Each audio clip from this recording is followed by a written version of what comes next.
कितना सारा था।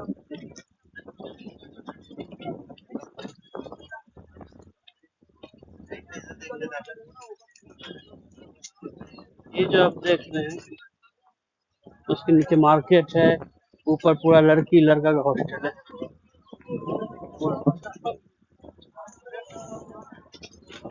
ये बेसिकली दुलेल चौक है, जॉर्डन का ये दुलेल चौक है। यहाँ से हर जगह के लिए गाड़ी मिल जाता है। अब देख पा रहे हैं चौमुखी रोड है, यहाँ से हर तरह गाड़ी मिल जाता है। जहाँ भी जाना होगा, मांजर का, हलसन, कहीं भी आपको जाना हो, जो दुलेल का ये एरिया है यहाँ से मिल जाता है आपको टैक्सी। बाकी ये भी लड़का का हॉस्टल है। देखो